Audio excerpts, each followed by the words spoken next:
I'm Dave Curlin. I'm the founder and CEO of Objective Management Group.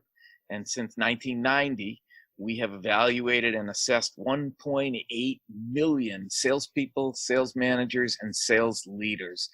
And the data we have from that tells quite an amazing story. It's interesting. It seems like a pretty simple thing, but a whole bunch of variables come into play. So for instance, one of the problems we've recognized is that especially when salespeople are selling something they can demonstrate, they lead with that demonstration and they get people interested in the product, but it's nice to have. This is cool. I like it, but it's not a must-have because they led with the product instead of leading with a consultative approach where they identified a problem. So if they could uncover a problem or a compelling reason to buy, they've got we must have a solution to the problem. But when they lead with the product, they get this is nice to have. And if they did that with someone other than the decision maker, which is usually the way it starts, that prospect doesn't have a compelling reason to get the decision maker engaged. Or they can't go to the decision maker and ask for $20,000 because it's not a must-have. And therefore, the opportunity gets halfway through the sales process and hangs. It will never go any further because the decision maker isn't engaged. Part of this starts with the company, not the salespeople, because the company is the one telling the salespeople to start with a demo. And that the second piece is that it's okay for them not to start with a decision maker, that it's okay for them to call on some middle manager who might be a user of their solution, but certainly not a financial buyer or an authority that can make a decision. So right off the bat, we have three things.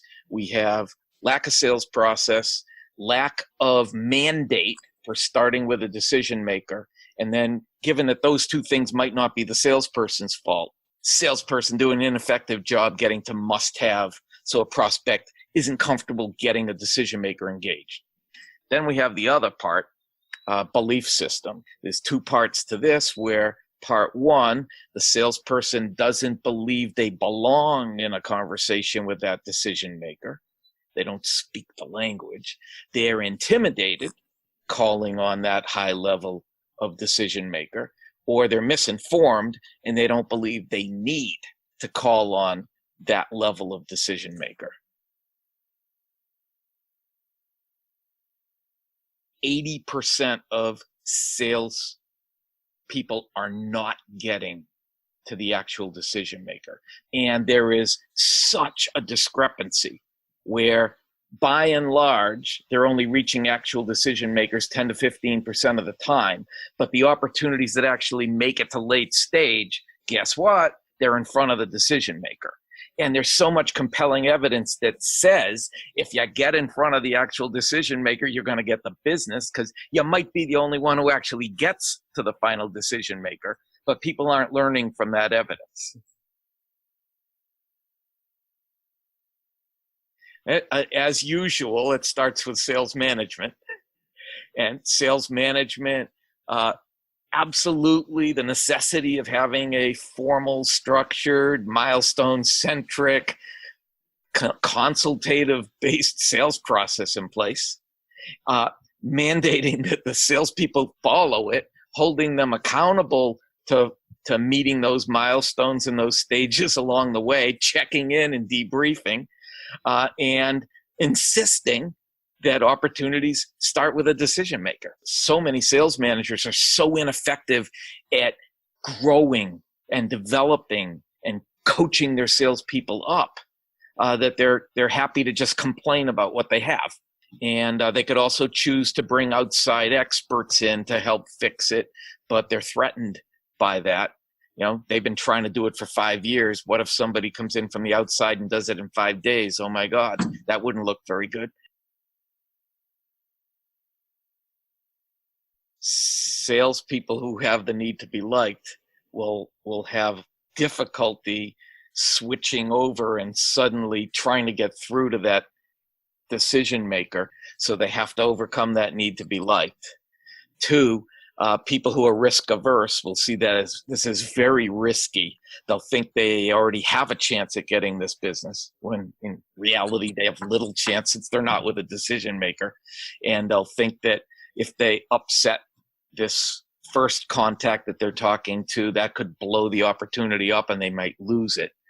And three, having awareness alone of what they need to do isn't usually enough. Something bad has to happen before they have an awakening and they go, oh my God, I can't sell this way anymore. You know, the bad that might happen might be a commissionless quarter. It might be getting fired for lack of performance, but so many people are underperforming and so many people aren't getting to decision makers. It doesn't cause the one salesperson to be obviously worse than everybody else. It's the elastic band theory. You can make them aware of what's going on, show them how to do it the right way, and lay out a process and give them the questions and give them the next moves. And you can get them nodding their head up and down. Go, yeah, I need to do that. And they might go out and try it and the elastic band stretches. But as soon as you let go, or as soon as the coaching stops, or as soon as the training stops, it snaps right back into place. That's the human condition as I see it.